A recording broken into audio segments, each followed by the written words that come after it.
UP नगर निकाय से जुड़ी सबसे बड़ी खबर। सीटों का आरक्षण बदलने की तैयारी में योगी सरकार।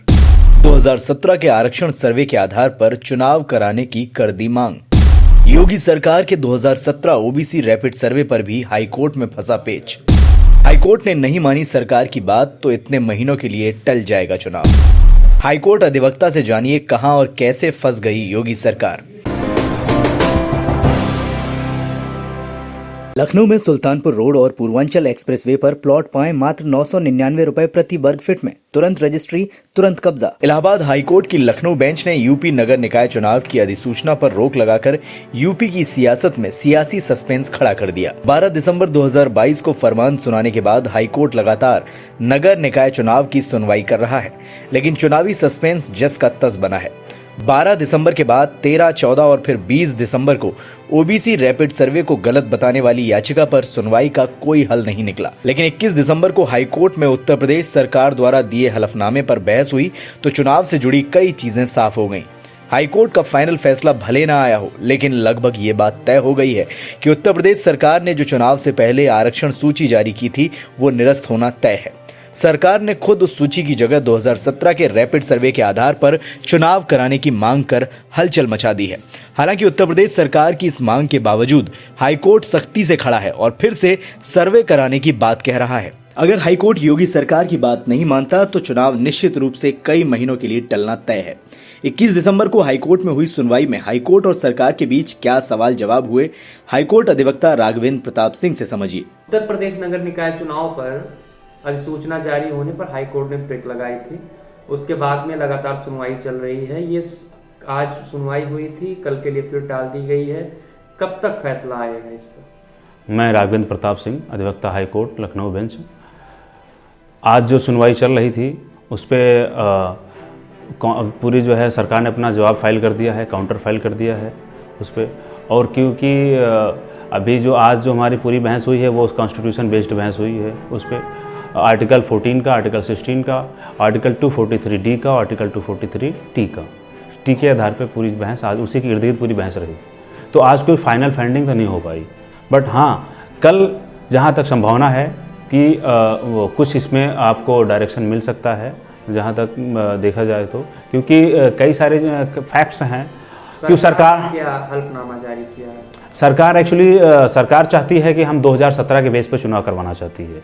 उसका 21 जून 2022 का जो आदेश है, शासनादेश था, जो पुनः जो 2017 के रैपिड सर्वे की रिपोर्ट को निरस्त करते हुए 2022 में पुनः रैपिड सर्वे कराकर उसके आधार पर चुनाव करवाना चाह रही थी। तो जो कि डोर टू डोर उन्होंने किया नहीं, फिजिकल किया नहीं, कई सारे वार्ड इन्होंने नए सृजित किए हैं। अब ये चाह रहे हैं, अब जब सरकार बैकफुट पे आई हुई है, अब उनका कहना है कि हम 2017 के जो हमारा रैपिड सर्वे हुआ है उसी के आधार पर हम चुनाव करवाना चाहते हैं। और जो है, जबकि अगर 2017 के बेस पे चुनाव करवाना चाहेगी सरकार तो जो नए जो वार्ड सृजित हुए हैं, जैसे वार्ड 9 की बात करें हम लखनऊ की, 110 वार्डों में वार्ड 9 जो है कल्याण सिंह का वार्ड है, माननीय कल्याण सिंह के नाम से वार्ड है चीज़ों, वहाँ पे वो भी नया सृजित हुआ। इसके पहले वो ग्राम पंचायत था। तो वहाँ की जनसंख्या को आप कैसे आप कैलकुलेट करोगे? वहाँ पे नंबर ऑफ पर्सन कैसे आप कैलकुलेट करोगे कि कितने पर्सन्स हैं ओबीसी के और एससी के, जो है कैसे आप उसको देखेंगे? तो उस पर तो उसके साथ फिर तो आप 2022 को आप करना चाहते हो तो फिर करवाइए, ठीक है। 2017 के बेस पर करवाना चाहते हैं फिर पुनः आप जो है 2000 जो नए वार्ड से इनका अलग से आप रैपिड सर्वे करिए, इसको आप उसके आधार पे आप चुनाव करवाइए जो है। क्या लगता है आपको कल क्या फैसला आ सकता है? चुनाव जो है 2017 के सर्वे पर होंगे या फिर से सर्वे कराए जाएंगे? कल जो है अभी पूरी बहस अभी नहीं हो पाई है। अभी हमने जैसे बताया कि अभी कॉन्स्टिट्यूशन बेस्ड बहस हमारी चल रही है, जो है रिजर्वेशन बेस्ड है, जो कि नगर निगम और नगर पंचायत का जो है उसके अकॉर्डिंग हम अभी बहस चल रही है पूरी।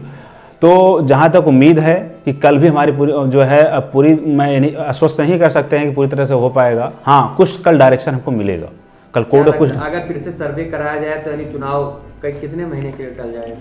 अगर फिर से अगर सरकार जो है 2017 बेस पे कुछ चुनाव करवाएगी, करवाना चाहती है तो करवाए उसको 2017 बेस पे। फिर वो जो नए जो वार्ड सृजित हुए हैं, जो नए नगर पंचायत बनी हुई हैं, उनका फिर वो पुनः रैपिड सर्वे करना पड़ेगा, क्योंकि उसको कैसे वो उसमें वो जो है वो ऐड करेगी, किस तरीके किस बेस पे उसको जोड़ेगी, किस आधार पर जोड़ेगी जनसंख्या को। और अगर वो अगर जो है पूरा कॉन्स्टिट्यूशन में, क्योंकि जस्टिस DK उपाध्याय साहब का ही कहना था, अगर वो चाहते हैं कि पूरी तरीके से जो है वो अगर कॉन्स्टिट्यूशन बेस पे और जो सुप्रीम कोर्ट का जो डायरेक्शन है उसके आधार पर करना चाहते हैं, तो कहते हैं पूरा आप रैपिड सर्वे आप करवाइए और पुनः जो ट्रिपल टेस्टिंग करिए आप, उसके आधार पर आप जो है चुनाव करवाइए। बट सरकार को जल्दी है चुनाव करवाने की, जो कि चुनाव वो इलीगैलिटी पे नहीं हो सकता है, चुनाव कॉन्स्टिट्यूशन बेस्ड चुनाव होगा। पूरा होता है तो चुनाव कितने महीने तक टलने की 3 से 4 महीने तो आपको मान के चलिए, 3-4 महीने के, क्योंकि अगर रैपिड सर्वे किया जाएगा 3-4 महीने तो आपको फिर टाइम तो जाएगा ही, ये आप मान चलें। ये है कि फिर मार्च के पहले तो इलेक्शन नहीं हो सकता। यूपी नगर निकाय चुनाव का सस्पेंस कल खत्म होगा या नहीं, ये तो तय नहीं है, लेकिन एक बात तय हो चुकी है कि इस बार की जारी आरक्षण सूची के आधार पर चुनाव होना असंभव है। आपको बता दें कि उत्तर प्रदेश सरकार ने आरक्षण सूची जारी कर दी थी।